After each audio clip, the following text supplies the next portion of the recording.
हर हर महादेव, ओम नमः शिवाय। कैसे हैं दोस्तों आप सब? उम्मीद करता हूं कि आप लोग अच्छे ही होंगे। दोस्तों, सावन का समय चल रहा है। शिव जी को प्रसन्न करने के लिए और उनसे अपनी मनोकामना को पूरी करने के लिए आप लोगों ने बहुत तरीके के जो उपाय किए हैं वो सभी कारगर हैं, सभी सफल हैं। सभी प्रकार के तरीके के जितने भी उपाय हैं वो सभी सिद्ध हैं। लेकिन मैं दोस्तों आज आपको इस वीडियो में मैं बताने जा रहा हूँ सावन का बहुत ही ज़्यादा आसान और सरल सा उपाय। ये वो उपाय है दोस्तों, जब ऐसे समय में अगर आप अपने घर की कोई भी नकारात्मक ऊर्जा अगर कोई प्रवेश कर जाती है और उसको दूर करने का अगर आप कोई आसान सा उपाय ढूंढ रहे हैं तो ये सावन के समय में बहुत ज़्यादा उत्तम है।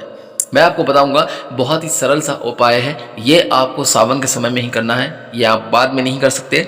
इसलिए सावन के समय में अपने घर की नकारात्मकता को दूर करने के लिए कोई भी नेगेटिव एनर्जी है अगर एक्टिवेट हो गई है, अगर आपके ऊपर हावी हो रही है, आपके घर के परिवार के सदस्यों पर हावी हो रही है, जैसे कि चिड़चिड़ापन, लड़ाई झगड़े, क्लेश का बढ़ना, आय का साधन रुक जाना, अच्छा खासा चलता हुआ व्यापार ठप हो जाना, या फिर बहुत तरीके के आपके लॉसेस होने लगते हैं। किसी तरीके से कोई ना कोई लड़ाई झगड़ा क्लेश इतना बढ़ जाता है परिवार में कि दूरियां बढ़ जाती हैं और अलग होने की नौबत आ जाती है। तो ये सब दोस्तों क्यों होता है? ये सब होता है नकारात्मक ऊर्जा की वजह से। आपका पूजा पाठ करने में मन नहीं लगेगा, उल्टे सीधे कामों करने में ज़्यादा रुचि रहेगी, दिमाग आपका स्थिर नहीं रहेगा, मन शांत नहीं रहता है, चंचलता ज़्यादा बढ़ जाती है और ऐसे समय में परिवार के सदस्यों से होने लगती है खींचातानी और लड़ाई झगड़ा। इसीलिए यह सब नकारात्मक ऊर्जा की वजह से ही होता है। ठीक इसी प्रकार से मैं आपको ये भी बताऊंगा कि आप अपने घर में धन को बहुत ही ज़्यादा बढ़ा सकते हैं। यानी कि भोलेनाथ की कृपा ऐसी होगी आप पर कि आपकी तिजोरी हमेशा के लिए भरी रहेगी, कभी भी खाली नहीं होगी। दिन प्रतिदिन उसकी स्थिति बढ़ती चली जाएगी, यानी कि आपकी आर्थिक स्थिति मजबूत होती चली जाएगी। धन अगर रुक गया है तो वो आना शुरू हो जाएगा, लेकिन आपको बहुत ही छोटा और आसान सा उपाय करना है। चलिए फिर बताता हूँ इस वीडियो में आपको करना क्या है सावन के समय में। यहाँ पर मैं आपको दो उपाय बताने जा रहा हूँ। एक आपके घर की नकारात्मक ऊर्जा का चाहे कैसी भी हो उसको दूर करने के लिए, और दूसरा आपके धन को बढ़ाने के लिए। तो चलिए जल्दी से वीडियो को लाइक करके चैनल को सब्सक्राइब कर दीजिएगा और बेल आइकन को कर दीजिएगा प्रेस, ताकि आने वाली अच्छी वीडियो सबसे पहले आपको मिल सके। लेकिन दोस्तों उससे पहले भी कमेंट बॉक्स में जाकर जल्दी से लिख दीजिए हर हर महादेव, ओम नमः शिवाय, ताकि भोलेनाथ की कृपा आपके परिवार पर सदैव बनी रहे। दोस्तों सावन के समय में आप जानते हैं कि यह महीना भगवान भोलेनाथ को बहुत ज़्यादा प्रिय होता है और इसी समय आप अपने घर की नकारात्मक ऊर्जा को दूर कर सकते हैं। और वो कैसे करेंगे, ध्यान से सुनिए, मैं आपको बताता हूँ। दोस्तों ये तो आप अच्छी तरीके से जानते हैं कि गंगा भगवान भोलेनाथ की जटाओं से निकली है, और सावन के समय में आप जानते हैं कि अक्सर बारिश ज़्यादा होती रहती है। लेकिन शायद आप ये जानते नहीं हैं कि सावन में जो बारिश का मौसम होता है, ये जो बारिश होती है, ये जल कितना ज़्यादा पवित्र है। इस जल की महिमा आप नहीं जानते और मैं बता भी नहीं पाऊँगा। इसीलिए यदि आपके परिवार के किसी सदस्य के अंदर कोई ऐसी रोग, कोई बीमारी है, जैसे कि कहते हैं खुजली का होना, या कहीं दाद वगैरह ऐसा हो जाता है, अगर आप अपनी चर्म रोग जिससे कहते हैं, अगर उस तरीके की कोई रोग है, कोई परेशानी है, या और भी तरीके की अगर बीमारियां हैं, तो उन्हें दूर करने के लिए इस सावन में बरसने वाले बारिश के जल से आप स्नान कर लीजिए। जी हाँ, जब सावन में ये बारिश होती है तो इसके जल से आप स्नान कर लीजिए। आपकी तमाम तरह की जो भी बीमारियां हैं वो दूर हो जाएंगी। सावन का ये जल भगवान भोलेनाथ की जटाओं से निकलने वाला है, और दोस्तों ये जल इतना पवित्र और पावन होता है कि शायद इसकी अहमियत को अभी आप जान नहीं पाए हैं। मैं आपको बताता हूँ कि आपको किस तरीके से अपने घर की नकारात्मक ऊर्जा को दूर करना है। और हाँ, मैं दावा भी कर रहा हूँ कि यह उपाय आप जब भी करेंगे सावन के समय में, तो आपके घर में सकारात्मक ऊर्जा का प्रवाह तुरंत शुरू हो जाएगा, और जो भी प्रकार की आपके घर की नकारात्मक ऊर्जा है वो हमेशा हमेशा के लिए दूर हो जाएगी। आपको करना क्या है, सावन के समय में जब भी बारिश होती है तो आपको क्या करना है कि आप कोई अपने घर का कोई साफ सुथरा पात्र ले लीजिए। उस पात्र को जब बारिश हो, दिन में या रात में, कभी भी जब बारिश हो, तो उस बारिश के जल को आप एकत्रित कर लीजिए, यानी कि उस पात्र में इकट्ठा कर लीजिए। उस पात्र को अपनी छत पर या बालकनी में कहीं पर रख दीजिए। उसमें जितना भी बारिश का जल होगा, जो डायरेक्ट आसमान से गिरता हुआ जल है, उसको इकट्ठा करना है। यानी कि किसी दीवार से, किसी पेड़ पौधे से अगर जल गिर रहा है तो उसको इकट्ठा नहीं करना है, डायरेक्ट आप खुली छत पे रख दीजिए। उसमें जितना भी बारिश का जल एकत्रित होगा उस जल को आप ले आइए।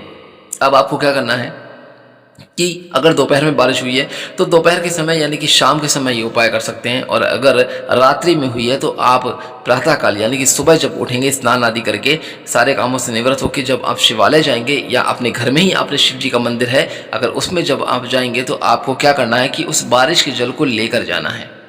अब क्या करेंगे कि जब आपके पास ये बारिश का जल इकट्ठा हो जाएगा तो उसमें से आधा जल आप जो है किसी पात्र में ले लीजिएगा या लोटे में लेके चले जाइए। उसमें कुछ भी मिलाना नहीं, सिर्फ बारिश का जल आप लेके चले जाइए। शिवालय में या अपने घर के अंदर में ही शिव जी का विराजमान कर रखा है तो वहीं पर आप लेके चले जाइएगा। साथ में एक बेलपत्र ले जाइए और आपको क्या करना है कि ये बारिश के जल आप धूप दीप भोलेनाथ को दिखाइए, भोग लगाइए, जो भी है। सबसे पहले आप उन पे जल डालेंगे, लेकिन जल डालते समय यदि आपके अंदर भी अगर कोई मनोकामना कोई मनो इच्छा है जो पूरी नहीं हुई है, अधूरी है, तो उसको पूरी करने के लिए आप जल जब डालें तो आप अपनी मनोकामना अपने मन की बात भगवान भोलेनाथ से आप कहते जाइएगा और जल चढ़ाते जाइए। उसके बाद देखेंगे कि आपकी ये मनोकामना बहुत जल्दी पूरी है, क्योंकि सावन के महीने में बारिश का जल जो भी भगवान भोलेनाथ को चढ़ाता है दोस्तों उसकी मनोकामना बहुत ज़्यादा जल्दी पूरी होती है और भगवान भोलेनाथ तो बहुत ज़्यादा प्रसन्न होते हैं, क्योंकि ये सावन का जल बहुत ही ज़्यादा पवित्र है, यानी कि साक्षात गंगा माँ है, ये समझ लीजिए आप। इसलिए इस जल की अहमियत बहुत ज़्यादा है। तो आपको शिवालय में जाकर भी इसी तरीके से ये बारिश का जल चढ़ाना है। यदि दोपहर में हुई है तो शाम को जो प्रदोष काल होता है तो प्रदोष काल के समय भी आप ये जल चढ़ा सकते हैं। तो ये तो हो गया आप की मनोकामना को पूरा करने का एक उपाय। अब जो बचा हुआ जल है, थोड़ा सा आपने जो बारिश का जल बचा रखा था उस जल को आप अपने पूरे घर में छिड़काव कर लीजिए। अपने दहलीज यानी कि मेन गेट जो होता है, आपकी देहरी होती है, वहाँ से लेकर अपने घर के सभी कोनों में आप पूरी तरीके से जल का छिड़काव करें। इस तरीके से आपके घर की हर प्रकार की नकारात्मक ऊर्जा तुरंत दूर हो जाएगी। अब बात करते हैं दूसरे उपाय के बारे में, यानी कि धन को बढ़ाने के लिए आपको क्या करना है कि आपको ले लेनी है एक कांच की छोटी सी शीशी।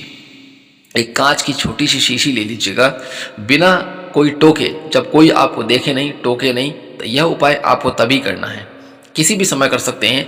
अब आपको उस कांच की छोटी शीशी में, वो शीशी साफ होनी चाहिए और उसमें आप थोड़ा सा ये बारिश का जल आप उसमें जो है डाल दीजिए और इसके साथ डाल दीजिए आप 2 लौंग। 2 लौंग उसी कांच की शीशी में डालकर और वो बारिश का जल जो है वो भर कर उसे बंद करके आपके घर में जहाँ तिजोरी, जहाँ आप धन रखते हैं, उस धन की जगह रखने वाली इस जगह पर आपको ये शीशी वहीं पर रख देनी है और फिर आपको तिजोरी बंद कर देनी है।